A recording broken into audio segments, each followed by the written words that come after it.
Hey, what's up? It's Sierra, the Festive Bohemian again, and today we're gonna make kokedamas. Been seeing them around quite a bit lately, and I love the way they look, and I love that you don't need a pot.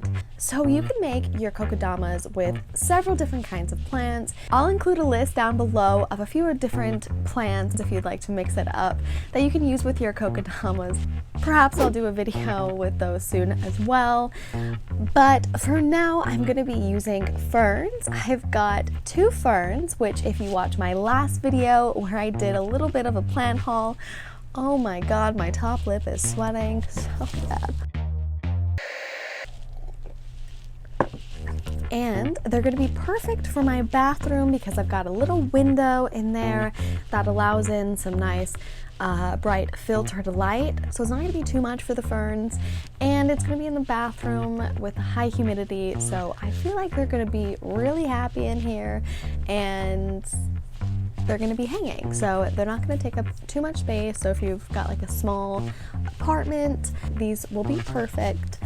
First, I'll show you how to make these bad boys, and then I'll show you how you can care for your kokedamas. Just another sunny day in Southern California. Today, we're going to be using 7 parts kokedama to 3 parts coconut coir. Kokedama soil is a clay-like soil used for bonsai that helps retain moisture. And traditionally, you see these made with peat moss, but I'm actually not going to be using peat moss today because it may not be so eco-friendly in the way that it is harvested. So I'm going to be avoiding that, and a great substitute for peat moss is coconut coir, which is much more sustainable. I've heard only great things about it. No peat moss. And we're also going to need some ferns, of course, scissors, twine, or if you'd rather your string not show, you can also use a wax cotton cord like this one. Lastly, you'll need some sheet moss. I am using preserved sheet moss, but you can also use live moss as well. It's where the people First, mix your 7 parts coconut coir with 3 parts kokedama. So that's 70% coconut coir and about 30% is kokedama or premixed bonsai soil. Now we're going to take our moss, go get some water, get your moss nice and damp so it's easier to work with. Gradually add water to your mix. The goal is to keep adding water until you can form your soil into a nice little ball.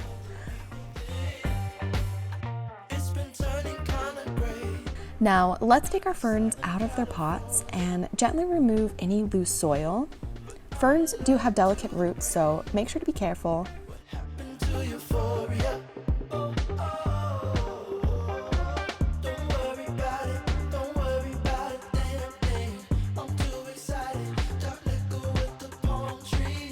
Now we're going to take our soil mixture and we're going to pat it around the root ball about a 1/2 inch to 3/4 of an inch thick.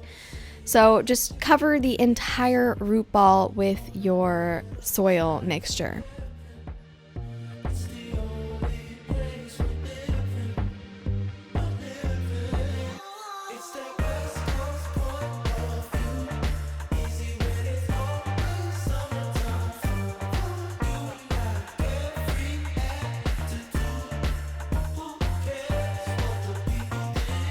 Next, take your damp sheet moss and lay that over the soil, green side out.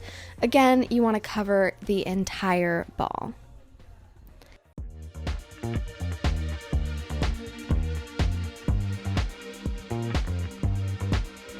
just another sunny day in Southern California.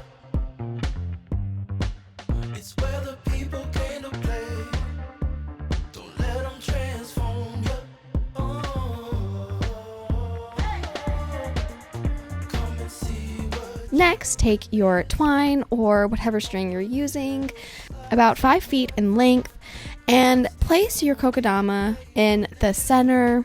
Then take your twine and begin wrapping around the entire ball. Easy way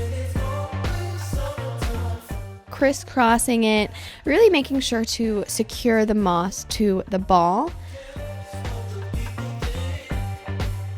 It's been turning kinda gray in Southern California, but I'm allergic to the rain. What happened to euphoria? Oh, don't worry about it, don't worry about it. Once you get to the end of your strings, you can just tie them tightly to another piece of twine. All or nothing, ignore all the signs and socialize. Come and see what you've been missing. Now, you also need to cut another piece of twine if you'd like to hang it up. Tie the string to opposite sides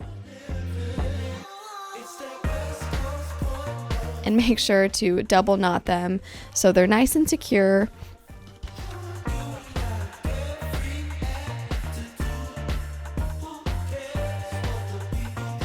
Now, to make mine adjustable, I just cut the ends again and tied it into a little bow.